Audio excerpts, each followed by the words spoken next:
You know that feeling of when you read the news and you read about what's happening, not only with AI, but economy, countries, and that odd feeling of like something doesn't feel right and doesn't seem to make sense, but at the same time, everything seems to be kind of running along. And then we believe the biggest change agent of what's driving that is AI, but not AI from where it is today, but where it is in our minds headed. And of course, there are media ready to have media answers.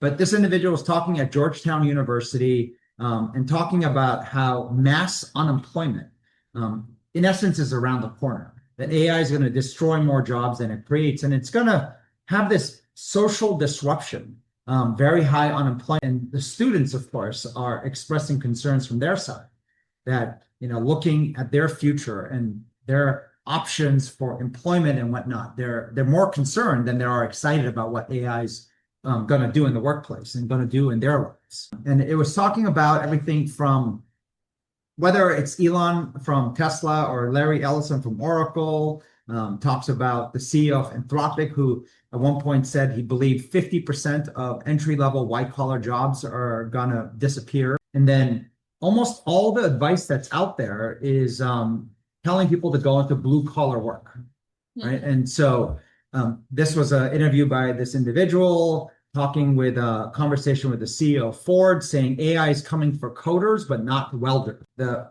argument I have looking at kind of how the human brain works is that the future outlook for welders does not look very good. If you see Elon with, say, Tesla getting full self-driving occurring, to the point where now it's no longer just a concept, but it's actually being applied and done. That same individual is now tasked his comp package with building a robot army to put that type of technology in. And in a recent talk just last week, he was talking about how he believes surgeons are going to be replaced by his Optimus robots, right? That means there's a program he's going to put in. So whatever you have to do to go to, medical school and get degreed and experience repping doing human surgery, he believes that he's going to be able to replace pretty much all surgeons on the planet with Optimus robots. So he's looking at like the upside of it.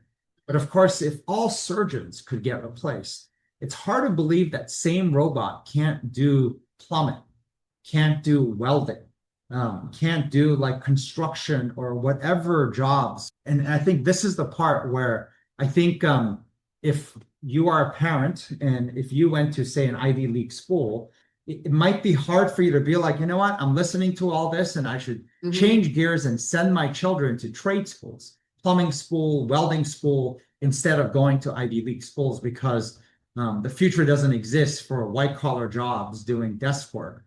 But there's a great future for, manual labor and plumbing and welding. I don't believe any parent is making that choice. Because they can see around the corner, right? Which is the future outlook that the robots are going to take over that job. So why would I go to school, get motivated, learn the technicalities of being a plumber? Maybe go in debt. And then maybe go in debt as a result. And then by the time I come out, wouldn't it be awful if suddenly all the jobs are disappearing in plumbing and welding? To me, the decision-making impact of the future of AI is impacting things way more than people are seeing right now in the data. Work is broken and worse, and the change is occurring predominantly because of this future outlook of what AI will do in the workplace. And school was always built going 200-300 years back. It was always built as the training ground for work. So until work figures out what it needs, and everyone's talking about how school is broken. And so since work doesn't know what it needs, it's hard to figure out what the training ground for work, which is school, is supposed to do.